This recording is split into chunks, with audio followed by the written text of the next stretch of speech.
Hello, everyone. Today, we're going to be talking about religious oppression and anti Semitism on a worldly level. And we have a super special guest who has joined us, who I'm sure will do a much better job at introducing herself. So I will pass it on over to our guest. Hello, everyone. My name is Adina Baseman Sharpstein, and I'm a public school educator in Broward County, Florida. I teach fifth grade gifted students and high achievers, and I am also a Holocaust educator. I've known Kara her entire life, and I was very, very pleased and honored that she asked me to join your class and told me what you were studying and talking about, and it's so relevant in today's world. I'm thrilled that you're delving into this topic.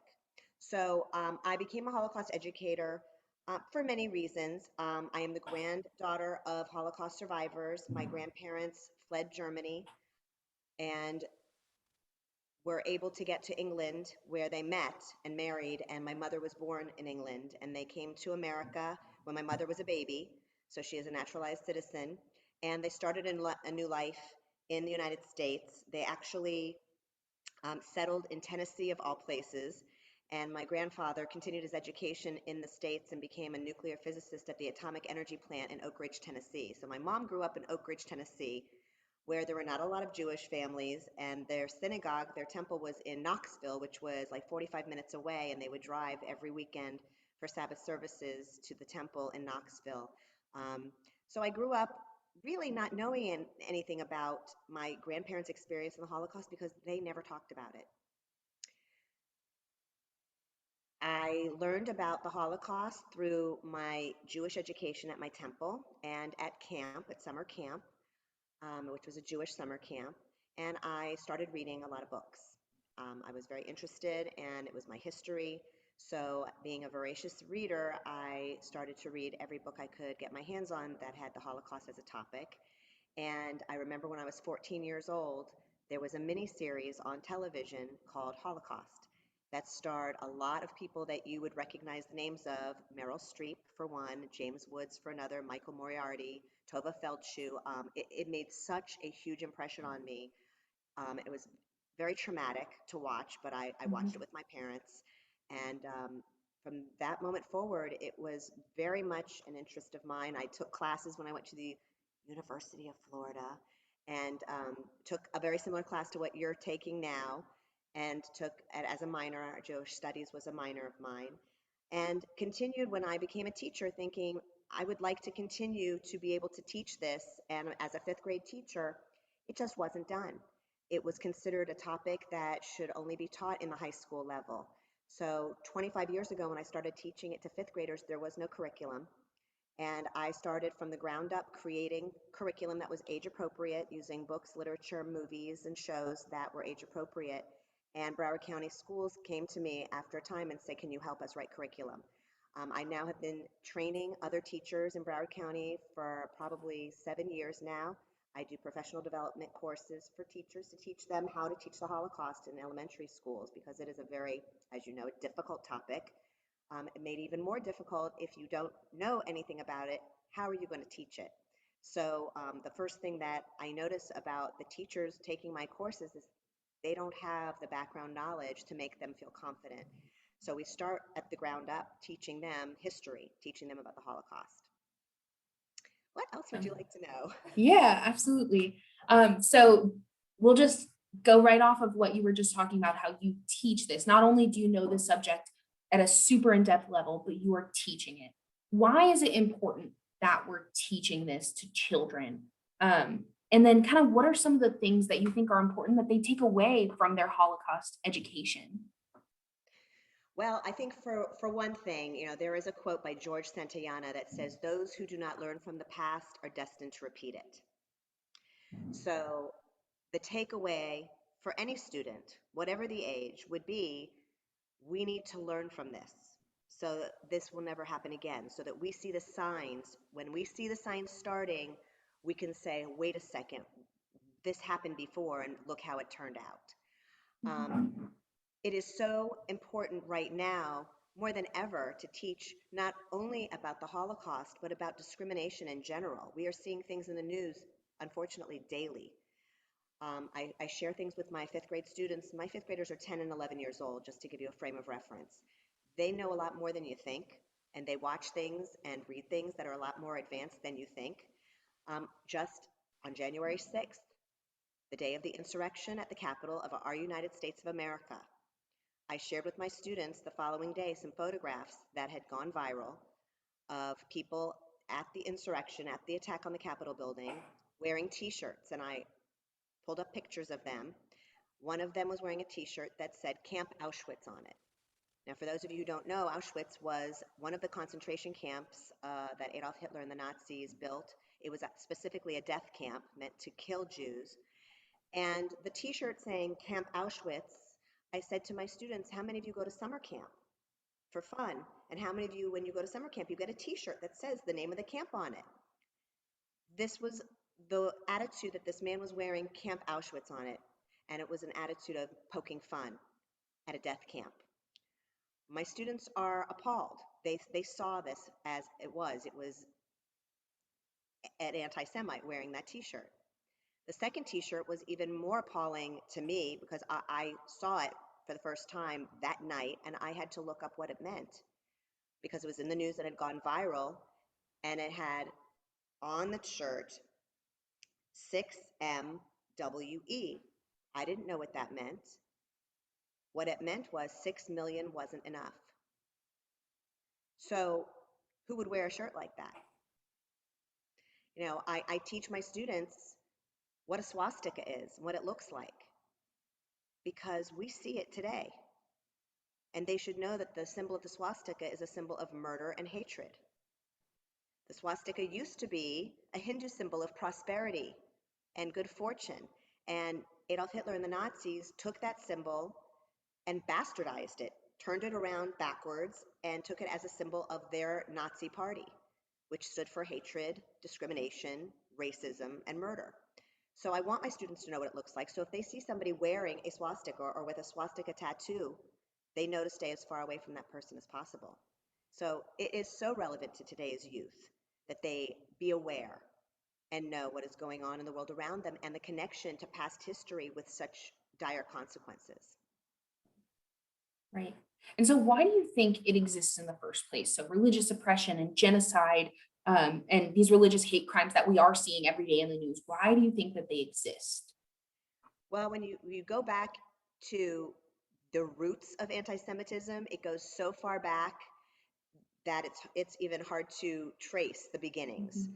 Um, but it all boils down to what all discrimination boils down to, whether it's discrimination against Black people, whether it's discrimination against the LGBT community, whether it's religious oppression, it all boils down to they are different.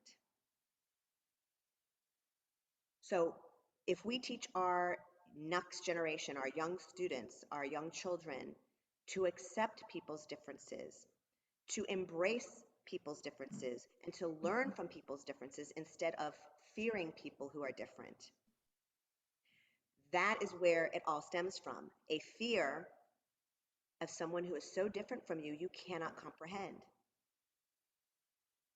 You know, there's no discrimination against white people. White people are the majority, Mhm. right? Absolutely. So, you know, I know this is a class about religious oppression, but oppression is oppression.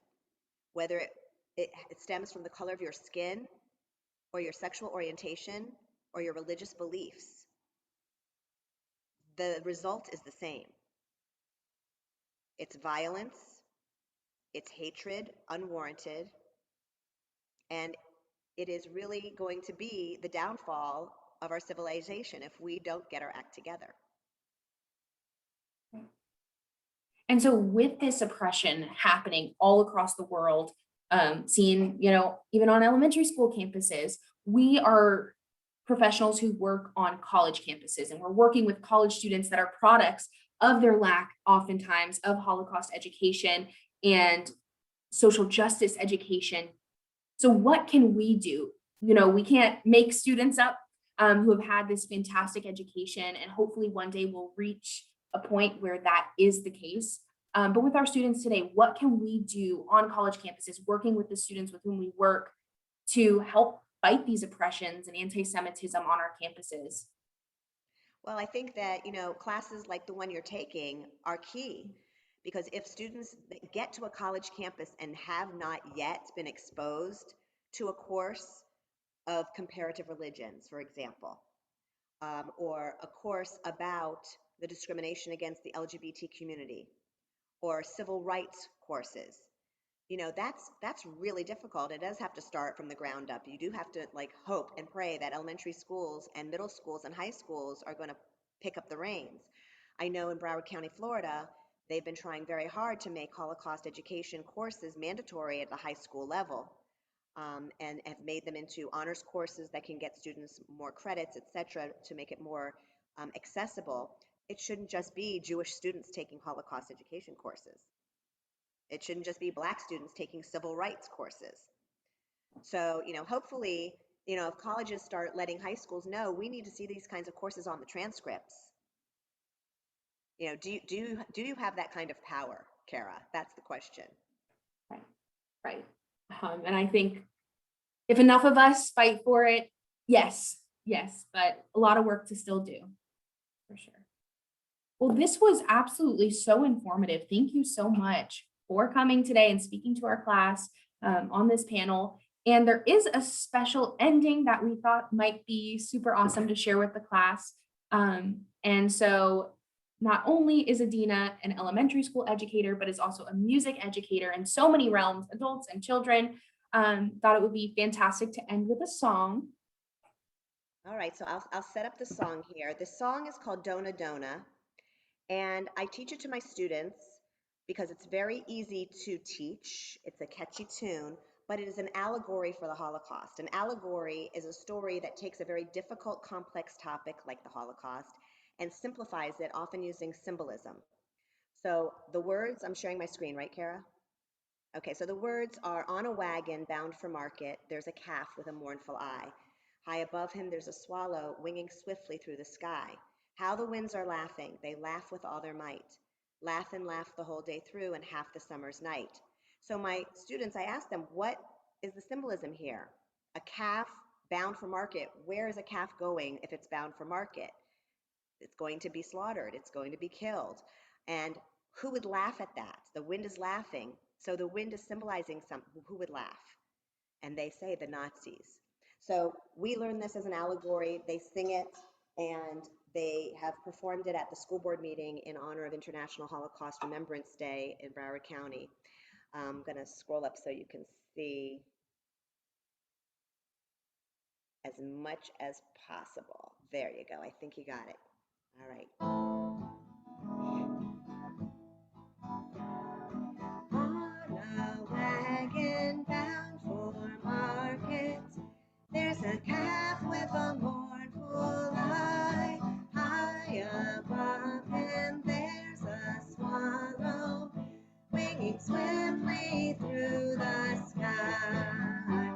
How the winds are laughing, they laugh with all their might. Laugh and laugh the whole day through, and after summer's night, Dona, Dona, Dona, Dona, Dona, Dona, Dona, Dona, Dona, Dona, Dona, Dona,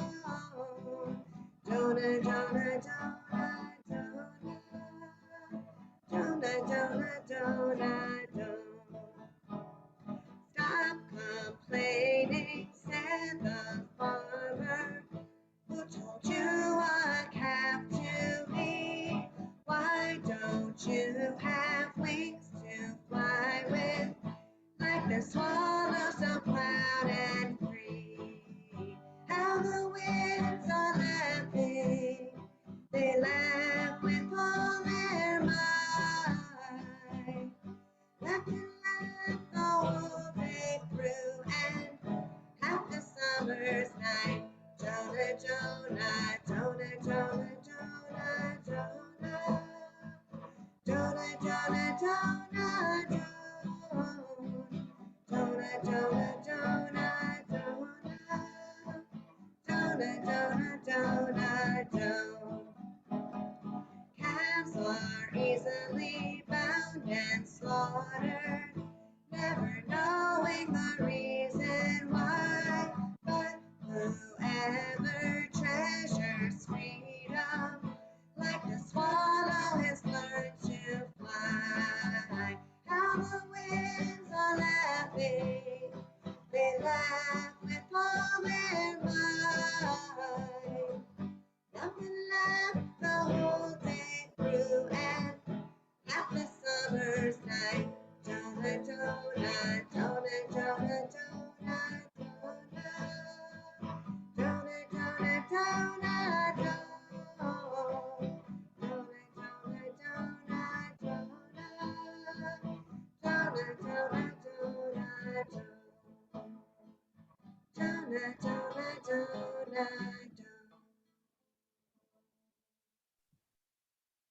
That was so beautiful. Thank you so much for joining us.